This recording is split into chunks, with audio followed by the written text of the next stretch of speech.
Let's talk more about what we've seen so far in this month. It's been extremely active with the severe weather. Since April 1st, over 120 tornadoes have tore through areas of the Mid-South through the Ohio Valley region. And on top of that, deadly flooding was overwhelming much of these same areas. From businesses to people's homes and cars, we're now getting an insight into all the different financial impacts this storm is leaving behind. Let's get right into it with none other than the CIO of Kingsview Partners and friend of the show, of course, Scott Martin, as he joins me now for Market Meteorology. Scott, it's good to see you. Let's look at the historic business like the Buffalo Trace Distillery that shut down because of the flooding that we've seen, a huge contributor to the distilling industry. It's generated $360 million in taxes last year. That's 180% more than what was paid just 15 years ago. So we look at this type of impacts and these areas that are inundated with all of that flooding. But that's not the only concern. Then we talk about the severe storms. And we look at the warehouse in spots like Indiana and the EF2 that tore through. It's the overlapping nature of all of this. We're talking major potential risk financially. This industry and this spot right here, I should say, the warehouse, it shut down national stores for nearly 2 months. So to ask you, Scott, how do businesses and supply chains kind of mitigate some of these financial risks when they see these storms impending as they close in?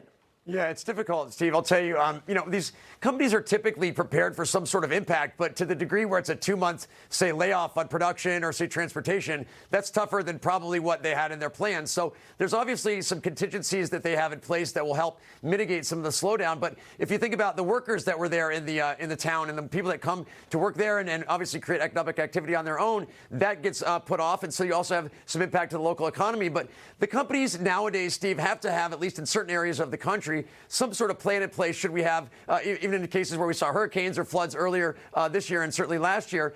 They have to have some sort of situational type of reactionary plans. But it still has an impact because still you have their production that's put off or you have production that's put somewhere else. Obviously, traffic shows up other places. That's an impact, too, to those areas that we're not used to that kind of thing happening there. And then certainly as the plants come back onto, say, at least some sort of fever, you do have the chance to have that come back. But that could be months in advance or months away. And that's something, too, that everybody has to prepare for. Yeah. And, Scott, when we think about flooding, it's so widespread, the impact, but there's a ripple effect. When we see this floodwater, it's going to work its way down the Mississippi River all the way into the Gulf.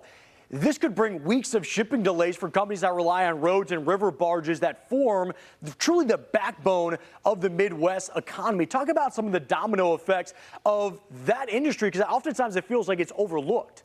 It does. And I think, Steve, what gets overlooked is the fact that you have a residual effect, like you mentioned. So in the fact that there are, say, weeks of delays, that could lead to even months. And so that kind of gets forgotten. And then also, like you said, there's impacts on, say, our routes that are already taken up by safe production and safe transportation. So you're already kind of putting stress on routes that are, say, using the typical kind of routes and the available, say, roads and, like you said, barges. So you have, other production that's affected because they have to make room for that. So the people that work at these, say, situational events have the problem with now having not the economic impact that they used to have because things are closed and having difficulty getting around the country. Yeah, and Scott, we look at the tornado aspect of this. Oftentimes these visuals are gut-wrenching, and we think about this in and of itself, the tornadoes, who are they impacting? A new study by the Journal of Applied Meteorology and Climatology says that Tornado Alley has shifted eastward, hitting places like Tennessee, Kentucky, Texas, and Oklahoma. You're seeing more of them in those states. So more of these newly exposed states are demanding storm shelters. But how equipped are these governments to kind of pull the money in order to build those shelters that are in need now?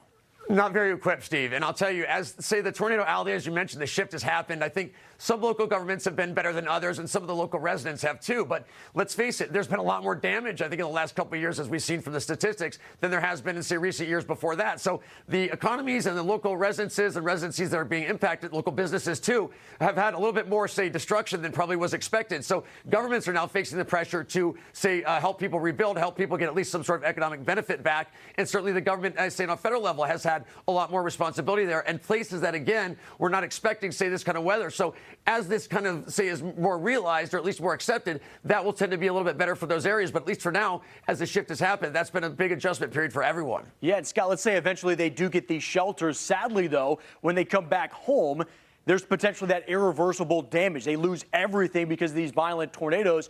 We actually have from the foundation work to flooding. FEMA says only about 30% of homes in the high-risk areas that have flood coverage right now. So a lot of people that don't know that regular home insurance doesn't cover flooding. And with the frequency of these storms overtaking the same spots time and time again, it's clearly taken a toll on people. Take a listen to this. We'll get to that. So overall, what ends up happening, Scott, is people buy the basic insurance, but it doesn't cover the flooding. Whether you're talking about for your home, and you and I know this as we had lived in Florida, the flooding aspect of all of that, but also for your car insurance. I think we have the sound. Take a listen to this. This is now 3 times in less than a year. Nobody should have to deal with this. Can't live here, but I'm still paying for a mortgage and still paying property taxes. You can just hear the frustration, right, Scott? And you feel for her, and it's something that's felt widespread. So what's the impacts that the frequency of these storms have on the overall insurance companies and their prices?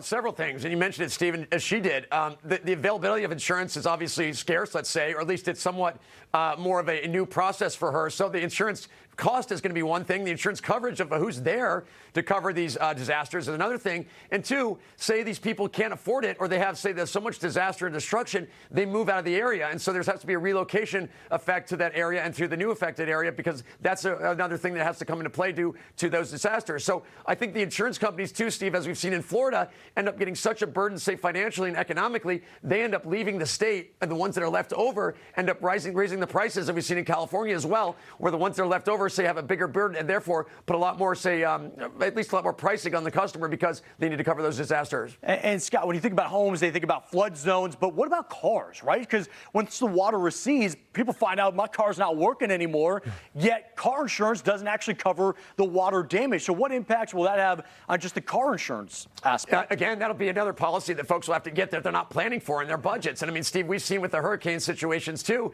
where they had thought they had wind coverage, or they had, say, flood insurance there as well, and that did not get covered in, say, the policies because of these certain little, say, exclusions. So when you've got to get, let's say, multiple policies for multiple disasters, that is a weight on your budget, and that's a weight just on your mind to think that maybe we just move away and go to some other area because of the fact we're in some harm's way here, and also the fact that there's cost to be basically functioning there, and that's also something, too, that affects that local economy and has a residual effect down the road. A reminder for everybody at home, time to double check into your insurance policy, see what it's covering as we enter into the heart of the severe season, but then into hurricane season right after that. Friend of the show, Scott Martin, it's great to see you. Thank you for being with us. See you, man.